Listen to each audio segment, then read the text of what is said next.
സാന്നിധ്യം കൊണ്ട് സദസ്സ് സമ്പന്നമാക്കിയവർക്ക് എൻ്റെ അഭിവാദ്യങ്ങൾ.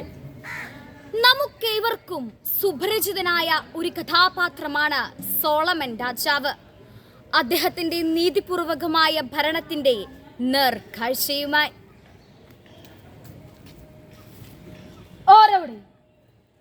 അടേ, എന്താണ് ഒരു ബഹളം? ആരാണ് അവിടെ ശണ്ട കൂടുന്നത്? പൊന്നു തിരുമേനി, രണ്ടു സ്ത്രീകൾ കുറെ നേരമായി കൊട്ടാരവാതിക്കൽ വന്ന് ശണ്ട കൂടുന്നു. എന്ത്? സ്ത്രീകൾ കൊട്ടാരവാതിക്കൽ വന്ന് ശണ്ട കൂടുന്നുവെന്നോ? ഉടനെ അവരെ നമ്മുടെ മുമ്പിൽ ഹാജരാക്കൂ. കൽപ്പന പോലെ പ്രഭു. എന്താണ് നിങ്ങളുടെ പ്രശ്നം? എന്തിനു വേണ്ടിയാണ് നിങ്ങൾ ഇങ്ങനെ ശണ്ട കൂടുന്നത്? തിരുമേനി, അവളുടെ കയ്യിലിരിക്കുന്ന ജീവനുള്ള കുഞ്ഞ് എന്റേതാണ്.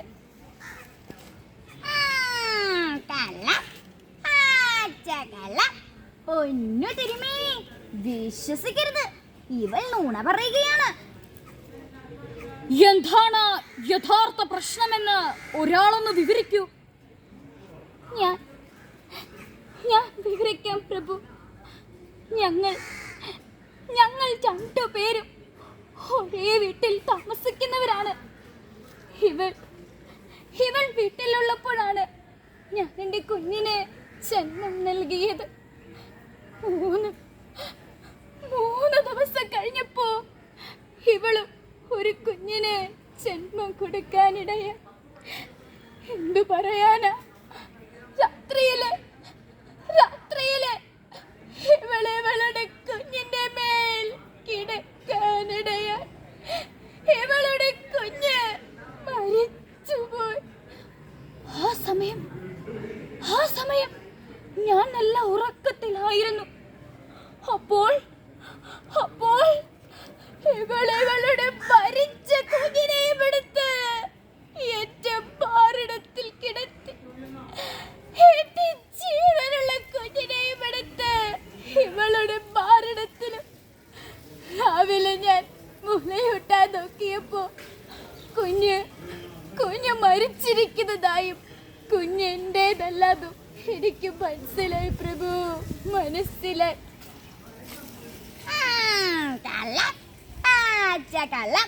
പൊന്നു തിരുമേനെ, വിശ്വസിക്കരുത്, ഇവൾ നുണ പറയുകയാണ്.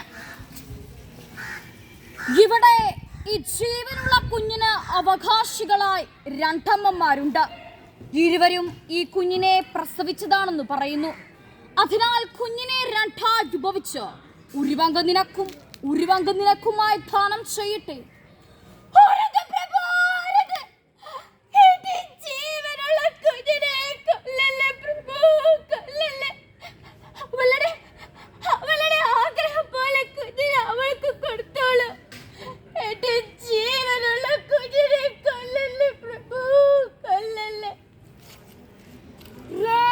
കൽപ്പിച്ചാണ് നിധി.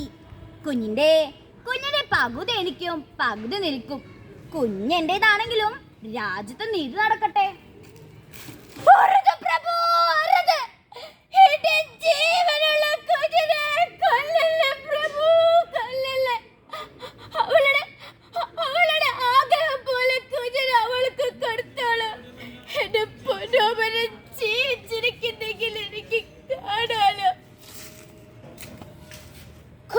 യഥാർത്ഥ അമ്മയെ നാം മനസ്സിലാക്കിയിരിക്കുന്നു.